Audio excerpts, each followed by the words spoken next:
How important is he, Bruce Springsteen? Yeah, he's. I mean, you know, he's for you. You know, he's kind of.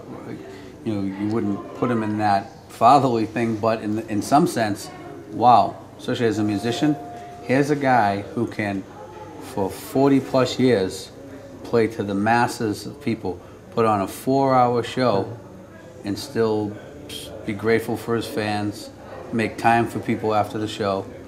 You know what I mean? So after we play for an hour and a half a night for 16 years, who the hell am I to be like, I'm tired, I'm angry, I don't want to see, you know what I mean? Because he does it and then some every night for 40 years at 4 hours a night. So it's like, it's a good inspiration to say like, you know, man, if that guy can stay grounded and down to earth, everybody should be, you know. Springsteen's like, he's like the blueprint for a long, meaningful career, you know, staying relevant while music changes, and you know, staying in touch with your fans.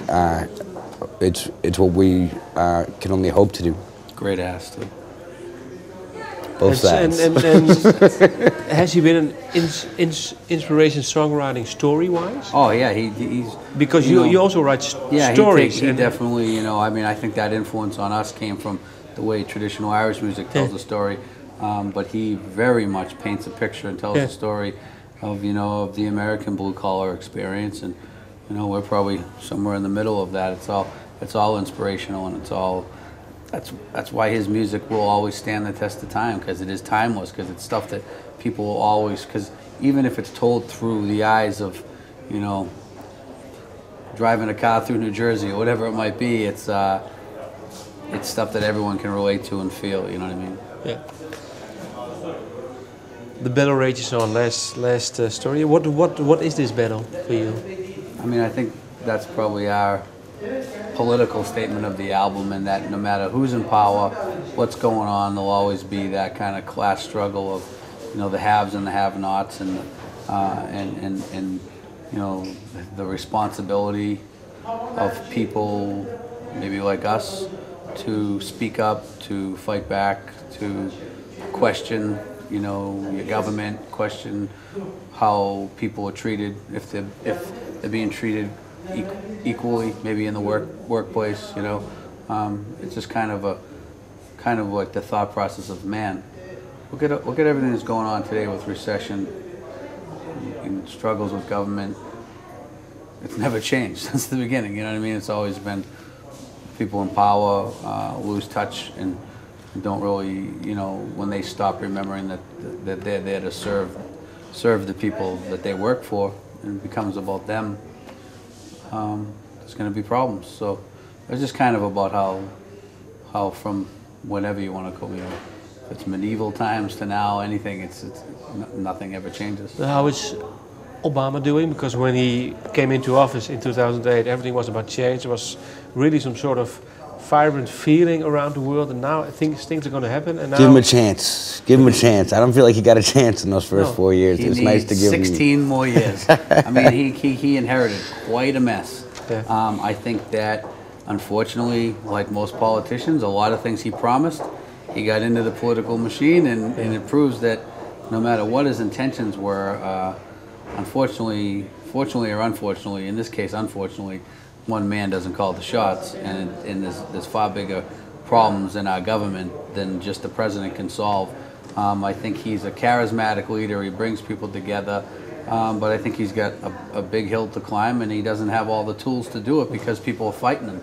But having said that, he's the best option we have right now. Last question: the Kennedys, how important are they for the Irish community? I mean, I think the Kennedys are the symbol. You know, John F. Kennedy is the symbol, just like Barack Obama is a symbol that the Irish came to America. Couldn't get a job. Couldn't get a job. You know, Irish need not apply, and rose, you know, through government to the presidency. That to me, you know, gave Irish Americans, and it's like, we have arrived. We are on equal footing now, you know. And, you know, I think Obama has been that inspiration to a huge part of the American population as well, and made huge numbers of people say, like, anything's attainable, you know. Yeah. So he was a great example. Like, when was the last time you saw a U.S. president that laughed and joked and had a sense of humor about himself? Like, it was such a unique thing, and it's very.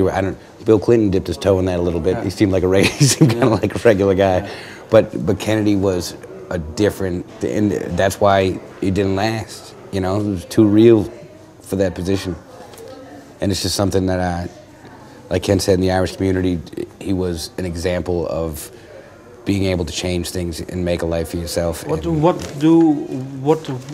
the opinion about who murdered him? Is there some sort of opinion in your community, or is it? I mean, it's always too big to think about. It's one of those things where you go, I don't know. I mean, it's over. We're not classified to know that knowledge, I guess. Well, I'll tell you what. All that knowledge is. But he is the conspiracy theorist. All that knowledge is available at this point. And Kennedy was murdered because he didn't want to go to war, and the people in charge make money from that. And yada yada yada. Doesn't matter. He's dead, and it's over. And whether it was Oswald or what. Talking about that now at the end of this interview seems particularly irrelevant. But damn it, he was a good shit. Okay. Great head of hair. Thank you for your time. Thank you.